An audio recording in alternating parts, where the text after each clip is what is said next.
Hey everyone, Anark here. So this is the first in a series of short little Q&As that I'm going to do. These are a reward to patrons, but eventually I'll also put them up as shorts elsewhere.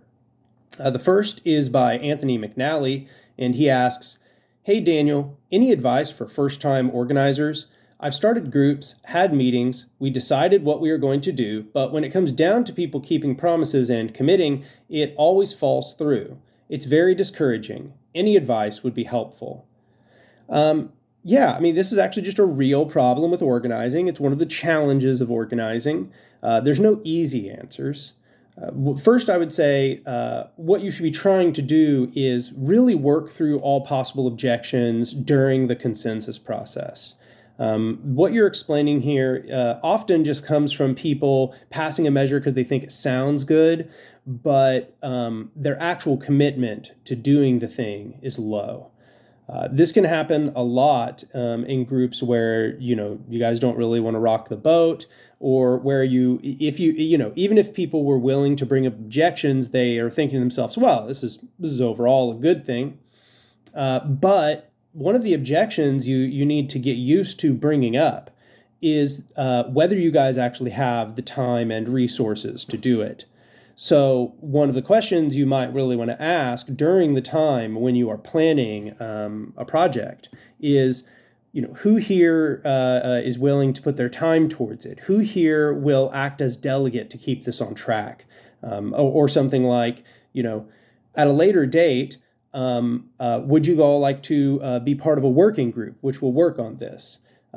Really trying to get people to formally commit is a good idea, and also scheduling meetings where people can expect to discuss the things later on, creating short-term goals instead of just saying this thing all needs to be done at once, saying, this is the first step, this is the second step, this is the third step. These things can all be very important. Another one that I found is very successful is when you have a working group that meets, just have the working group be a time for the group to actually do some of the work they're supposed to be doing. There's a common tendency when we schedule a working group for it to just be discussions, kind of like report backs of what's happened and what's going to be done next. Sometimes this works for certain groups, this works, but don't be afraid if nothing has happened. Don't just sit there and discuss how things need to happen. Use the time that you've allotted to do those things.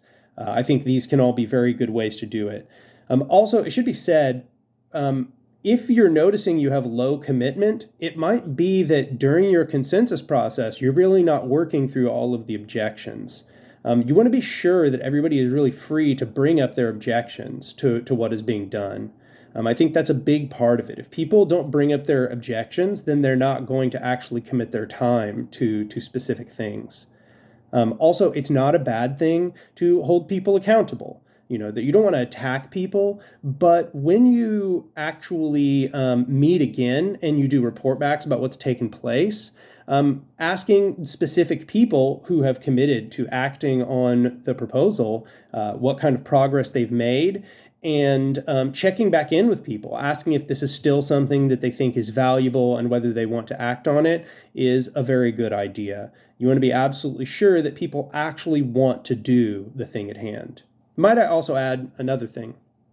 Don't plan outside of your capacities. If you come up with ideas that are beyond what you're going to be able to achieve, then you're just going to burn yourself out. That's what's going to happen. I would suggest when you are planning any given thing that you both plan whether you will be able to achieve it, and you try to keep a limit on the number of proposals that you pass as a group in measure to how much time, commitment, and number of people that you have. If you can manage all of these things at once, in general, you will find that your commitment and action upon measures goes up. This has been my experience. I'll maybe comment on this more at a later date.